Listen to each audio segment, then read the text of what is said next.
And a welcome here to Wake Up Call with Dan Tortora, where sports truly meets that thing called life. Of course, in our exclusive multimedia marketing partnership with the Bryant and Stratton College Bobcats of Syracuse. I am on site, on location, on campus on James Street in Syracuse, New York. Two campuses for the Syracuse area, and that being right here where we are at the main campus, and also in Liverpool, New York, right across from Avicoli's. I am here for the first time ever with Ryan McGee, the head coach of the men's soccer team here at Bryant and Stratton College of Syracuse. And this is the exclusive first interview, first conversation with Ryan since accepting the job. Ryan, how are you? Very good. Excited to be here. Very thankful for the position, and it's a great opportunity. Yeah, happy to have you here. And so it's been an interesting journey how you came here, because when Nick Dimitrievsky, the former men's soccer head coach and athletic director at Bryant and Stratton Syracuse, when he left and went down to Florida, the job became open. You applied for the job, and then Stu Flaherty came in, and then before the season started, Stu went out and didn't coach a single match here, and the job became open again, and you get the job. So bring me into kind of like the whirlwind of all of that. Yep, so I originally applied probably last February. Yeah. Was a finalist.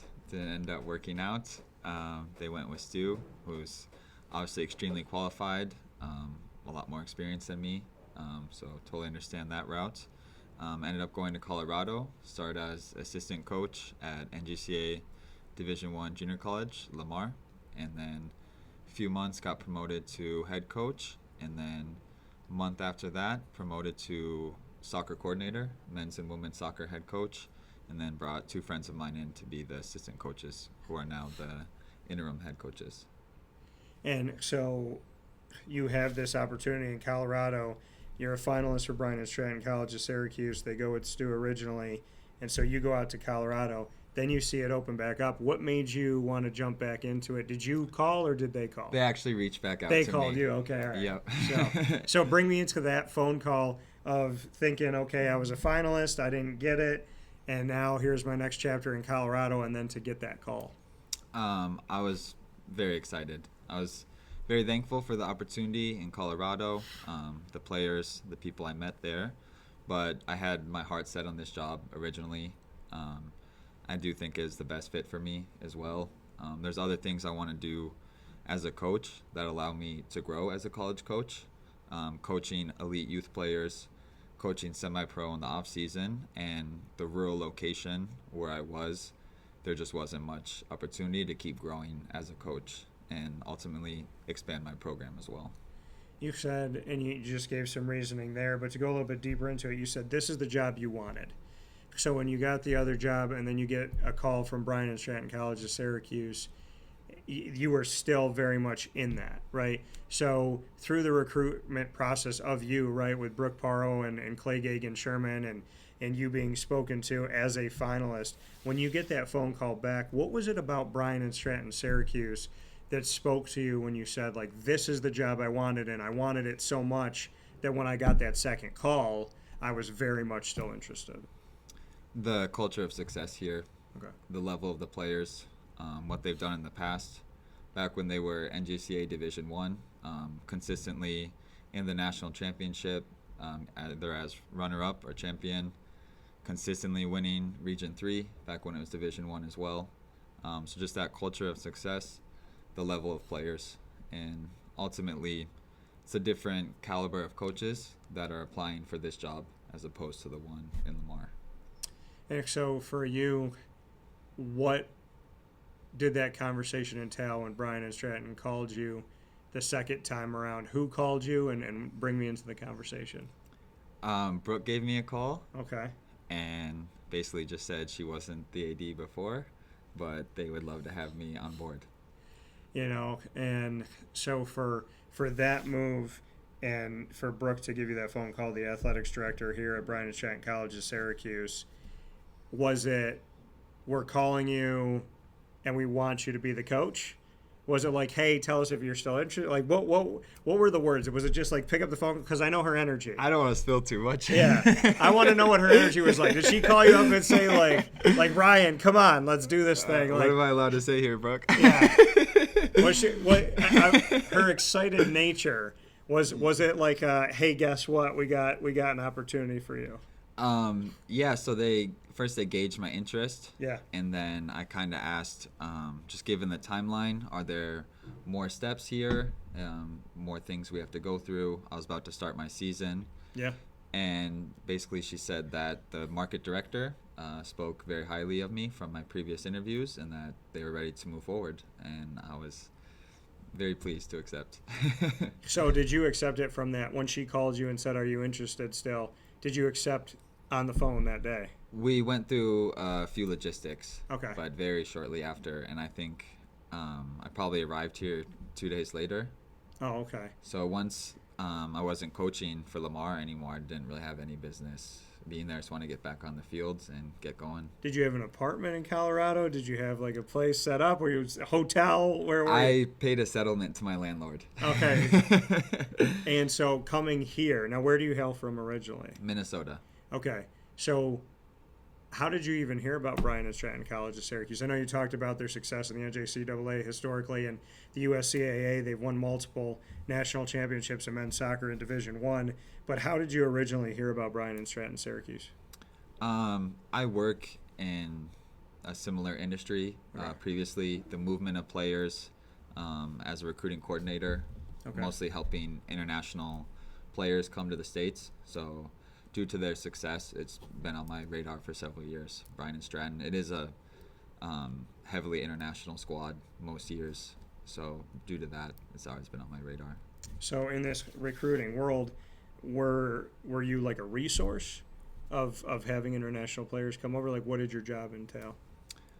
So basically, after college, I went on to play in second divisions, some first divisions around the world, in Australia, New Zealand, and I would take talented former teammates of mine from college or semi-pro leagues here in the States, Yeah. and then move them through those same pathways. Okay. And then at the same time, while I was abroad coaching, I would coach the academy teams for the same teams I was playing for abroad, and I would take the best players from the academies Okay. and send them over to universities in the States. So you playing and continuing your career, what made you want to transition into coaching? So as I said, throughout my playing career, I had always been coaching sort of like the U16s or the Yeah. academy, especially if you're playing in like a second or third division pro league. Coaching one of their teams is like a part of the package they offer you. So they say, like, when you're playing as part of the deal of bringing you on, we want you to coach. Yeah, for Okay, example, your playing wage will be X amount, and Yeah. then we'll give you this much every week for coaching as well. Okay. So it was kind of given to you in the sense of like, hey, if you want to play here, we also want you to do this. Exactly. How quickly did you, I mean, obviously you love the sport of soccer, but how quickly did you catch on in like that? How did that passion grow? Did you always have a thought that you would be coaching? Or when you were playing and asked to coach, did you just kind of take a step back and say, hey, when I'm done playing, I feel like I can just kind of roll right into this thing? 100%. Okay. People always ask me what I'm going to do when I'm older, and I say, well, I'm going to coach soccer. And I felt pretty comfortable in that I had played at a higher level than most of my coaches growing up, so I had a good foundation Yeah. to build off from that. And then I got hurt in my last season in the New Zealand Premier League, had to come back to the States, went to see my family in Minneapolis, and that's where I picked up my first college coaching job at North Central. And then after that, it was really no looking back, and I felt like I had a higher trajectory at that point as a coach than a player, so it made more sense to just go full speed ahead in that direction. How did North Central happen? See, it's just right in my hometown, so knew the head coach, knew a lot of the players already, Yeah. and just worked out. So for you, having been a player, now being a coach, what did you learn about leadership and how you should coach a team? Because leadership is incredibly important. You can have talent, but can you teach that talent? Of course. So what have you learned about what it makes to be a good leader, essentially? I would actually say I wish I could go back and be a player after being a coach. Okay. There's so much I've learned that, one, I would be a better player, and two, just how to be a better teammate, and what a coach is actually looking for. Yeah. I feel like I could have gone further with what I know now after being a coach. What do you know now? Just the little things of professionalism, being on time, what coaches want to see, what they want to hear, all the little things that go into it. So you come to Bryant and Stratton, Syracuse. Did you know who was on the roster ahead of time? Like when you said you worked through the logistics and everything with Brooke, was that part of it of like, tell me who's here? Because it was right before the season started, right? So the people that were on the team, the student athletes, they had already, paid. They're already physically here. Some of the guys were coming back onto the team. Guys had been recruited. So how much did you know about the roster? A fair amount, and I had been following the team as well. However, there's been several hiccups to visa delays, things like that, visas not being accepted, delays getting in the country. So our first game against Bloomfield, we actually only had one substitute, and we had a goalie playing on the field. Numbers are going to be looking better for our next game, and we've still got more players coming through. What can you say to, like you said, you've played overseas and you're trying to help people find their way of being recruited and having a home. Being a coach now with everything that you've experienced, what is difficult? Because it seems like it's not just in this case with you this season, but it seems like when it comes to visas and it comes to getting people over on time, sometimes you get all your ducks in a row and you're still waiting. Yeah. So what have you learned about international players and working through the process? The sooner you can start on everything, the more proactive you can be is going to help you as much as possible. Because some things are just always going to be out of your hands. When you're dealing with embassies, foreign consulates, a lot of times other colleges, they're admin as well, waiting for documents. The sooner you can get started and be proactive, that's really the best thing you can do. Do you speak multiple languages? I speak Spanish. Okay. And I can understand a little Portuguese with context. So I also speak Spanish and I can understand Portuguese, having worked with a bunch of people from Brazil when I was at Walt Disney World. And I ask you that because when you're dealing with embassies and you're dealing with other colleges and whatnot, I'm sure understanding the dialect can help you get through of course stuff a lot quicker. Definitely with recruiting. Yeah. South American players being able to speak directly to their parents, maybe if they don't have English as a first language. Yeah. Can be very useful in making that connection. So you got the guys that you have, like you said, first game that you had, you can only play with one sub, but you're making additions. Of the team that was already here, guys that were returning, guys that were recruited in, you've added some people too.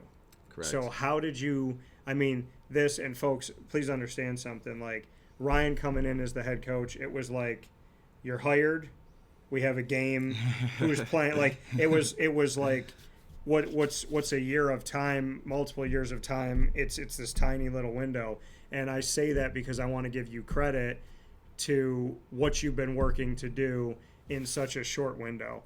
How have you dealt with that kind of high octane, you got 5 seconds until you start the season type of feel to it? Because your first season as the head coach here at Bryant and Stratton, Syracuse for men's soccer was you're hired and then you got a couple weeks to train, recruit, and here's the season and we're going. Yeah. So we're just got to bring me into the pressure cooker that's been. Actually really enjoyed it. So my days are full of football. I'm on the field all the time. And I was actually just finishing 2 days at my other college. Yeah. And then I came right back to start 2 days again. So I love that. It's my favorite time of the year. I love being on the field as much as possible. So it's been really fun for me. It's been a really exciting challenge and adventure. And I'm looking forward to the rest of the season and where it goes.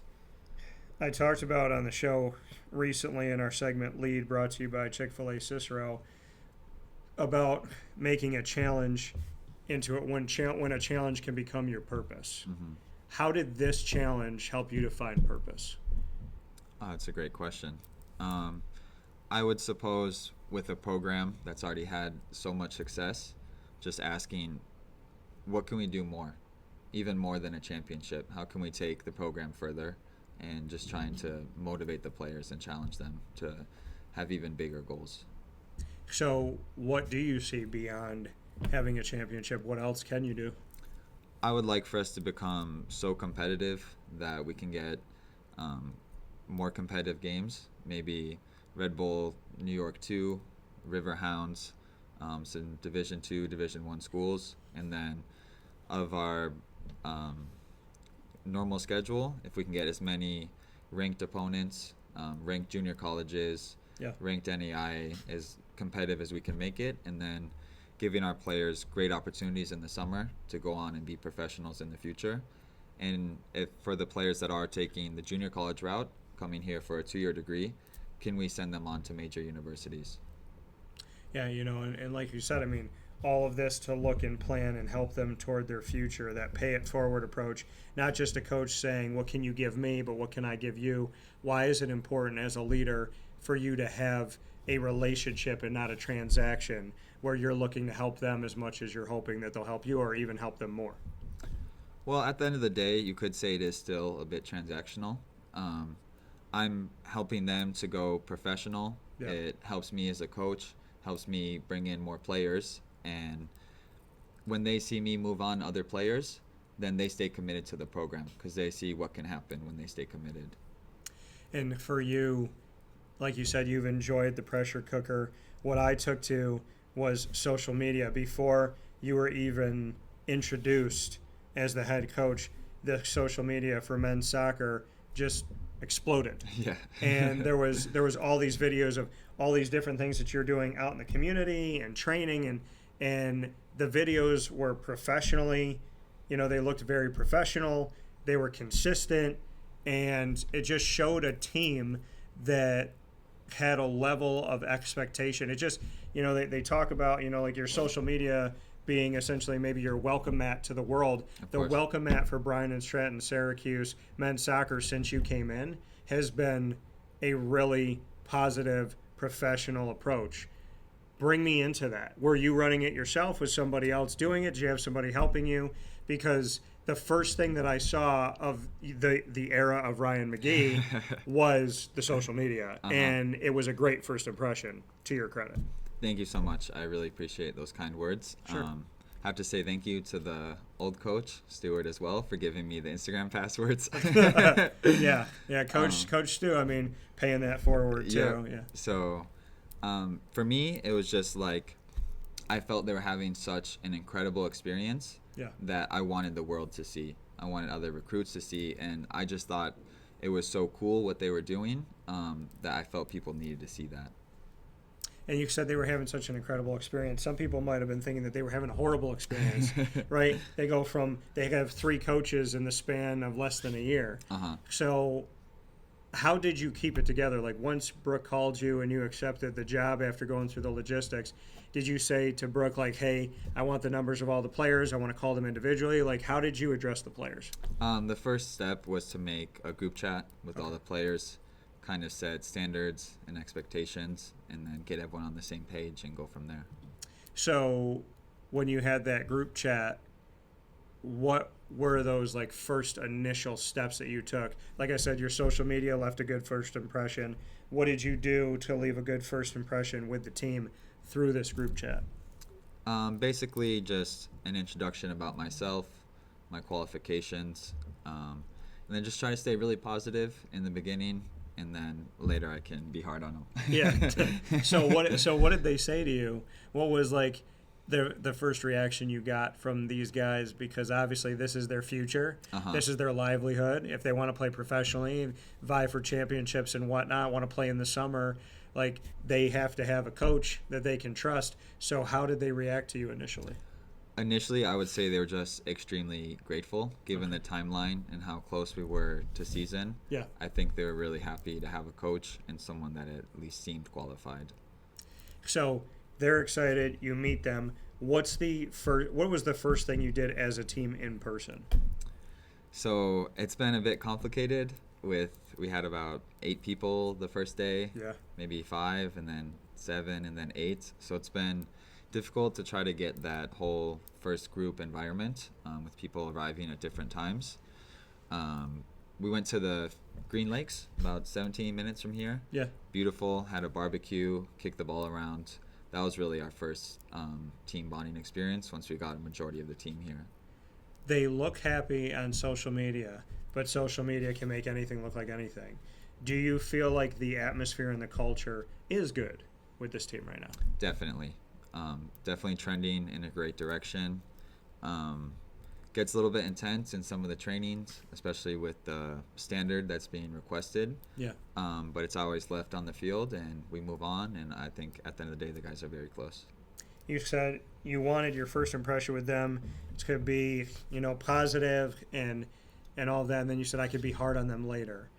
How do you balance between I'm here for you, I got you, and at the same time, sometimes I need to tough love you? How do you balance that? I usually correlate it to a professional team. Okay. Because that's what, majority of them are trying to do. Yeah. And I just ask them if they think that would be acceptable in a professional team or what they would do in their dream opportunity. So I asked them their favorite club they would love to play for and if they would do that behavior there and why they don't show me the same respect. So you said 2-a-days. Why was it important for you? Was it the timing of the amount of time that you had to get them ready for the season that you felt like, hey, we got to double up our practices and we got to double up our training because we haven't had more time? Or if you had the full amount of time, would you still do 2-a-days? So kind of just the rationale of having your 2-a-days. Oh, yeah. For the preseason, 2, even 3-a-days. As much as time we can get together on the field, just build the chemistry within reason. Managing the load, managing their bodies. Sometimes you have to focus more on the quality than the physical element just to be able to keep moving forward and prevent the injury. So what are the layers when we're talking about these 2-a-days and whatnot? What are the layers to this for you when it comes to cardio, when it comes to lifting, when it comes to film study, practicing technique, looking at scheming and different things you want to do offensively and defensively? How have you layered it out? So again, it was a little bit complicated this specific preseason with only having a few guys there at the beginning. Usually the very beginning would be the cardio. Yeah. I make sure they met their requirements and their expectation, and then we move on and focus on the more football-related things. But with everyone arriving late, I didn't want to punish the guys that were actually here on time. Right. So that one's been a little bit complicated, but I'm definitely transitioning more away from the cardio, the gym, and making that a personal expectation so that time we have together on the field can be spent on more valuable things. And in those valuable things that you are on the field with, what is the focus now that we're into the season? What are the practice elemental focuses? I know after a match there's going to be certain things you have to address that are specific to the match that you just had, but what does practice consist of now to you as you're still waiting for some guys to get in? You're in this kind of state of waiting, but also you can't wait. So What does practice look like? So first of all, we have an extremely athletic team. Yeah. Our team is incredibly athletic.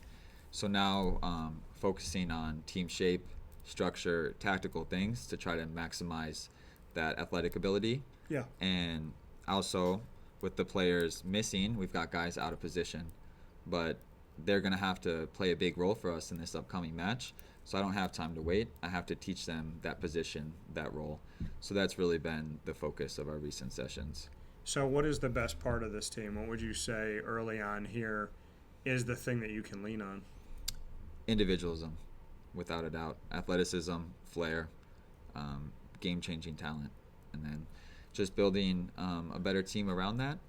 I don't want to win games just being the more talented team, the more athletic team. I want to win as the better team, and then we can use that star power when we need it.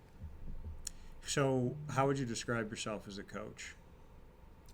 I would definitely say a more modern coach, focused on things like fluid football, for example. Players can change positions at any time as long as the players around them make the necessary adjustments to drop into the correct positions, and it leads to more fluid football, more difficult for defenses to track, things like that, more elaborate.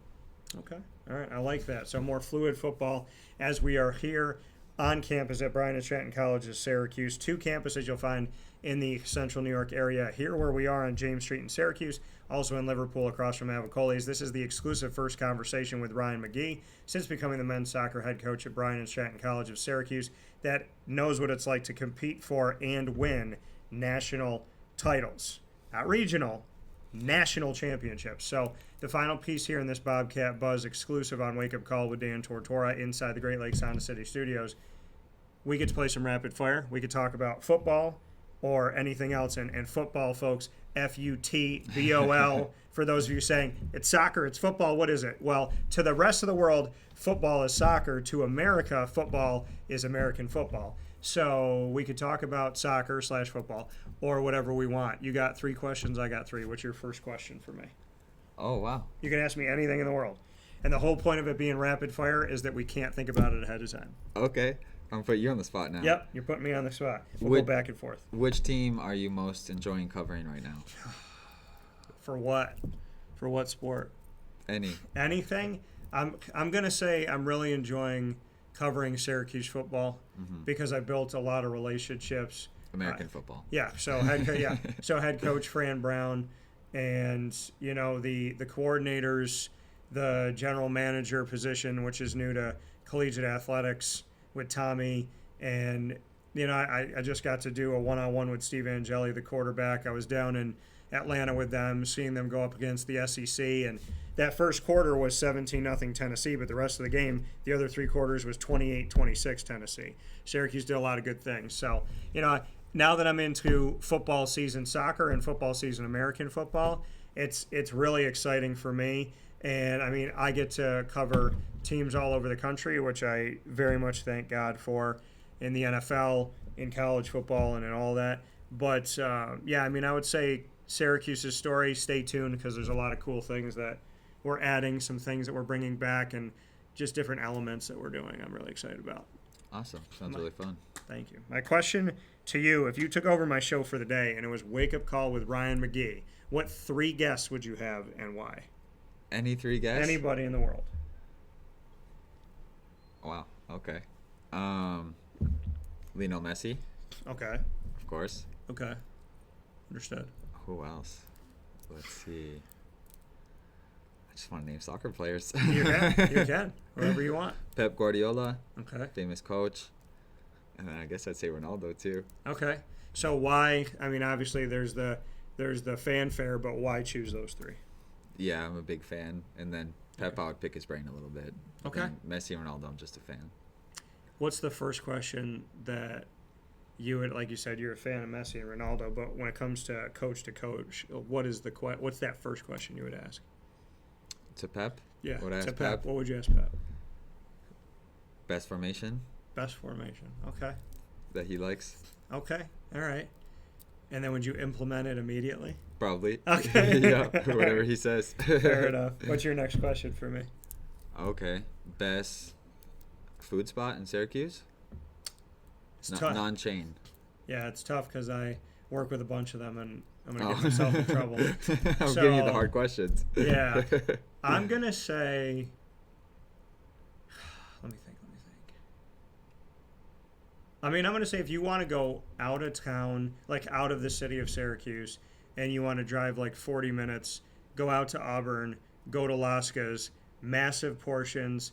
They have really good price. So during COVID, people raised their prices, and some people have gotten idiotic with it. But they have stayed true to having really good prices and massive portions. I like big portions. And they have fantastic veal parmesan. So I would say go to Lasca's. Awesome. I pick Lasca's. Have to check it out. My question back to you, team dinner guys, keep on him about Lasca's. My question back to you So I have my own ice cream and I have my own breakfast sandwich in Syracuse. So if you were to make something called the McGee, what would it be? What would be? It could be a dessert or it could be a meal, but what's the McGee if you could have that be a dish somewhere or a dessert somewhere? Oh, wow. It could be anything? Could be anything. Sky's the limit. I would probably say empanadas with cannoli.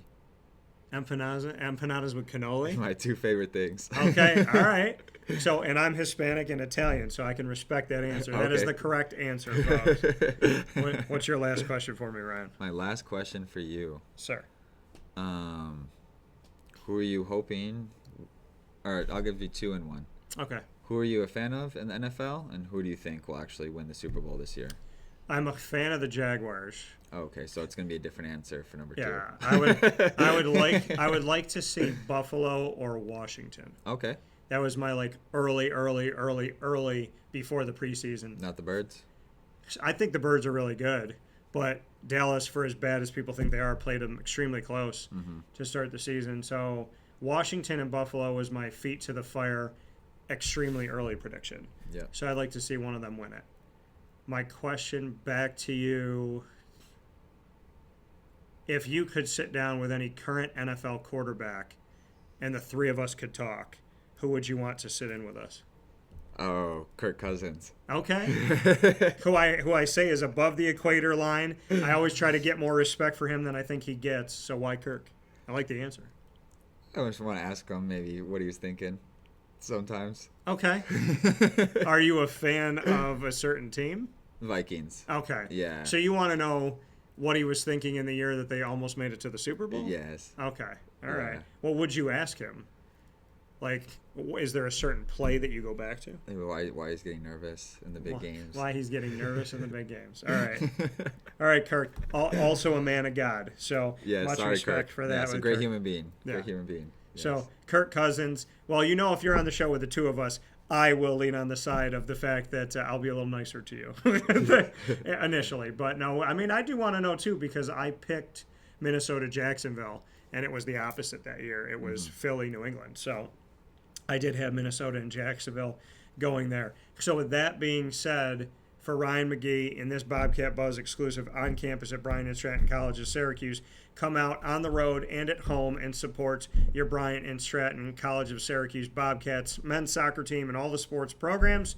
And, of course, you could find out more information by going to WakeUpCallDT.com's homepage, and underneath the exclusive partners tab, you can absolutely check out our Bryant and Stratton College page and get to learn about the academic side and the athletic side. And, of course, you can see conversations like this are exclusive with Ryan McGee. Happy to have him here on the show for his first interview since taking the job, and we look forward to everything that will happen on the fields at the CNY Family Sports Center as well as beyond. Ryan, thank you for your time. Thank you so much. Appreciate it. Of course. Look forward to talking with you soon. Everyone be safe from the Great Lakes Honda City Studios, as we always say. God bless. No stress. Do your best. We'll talk soon, and make sure that you support your Bobcats.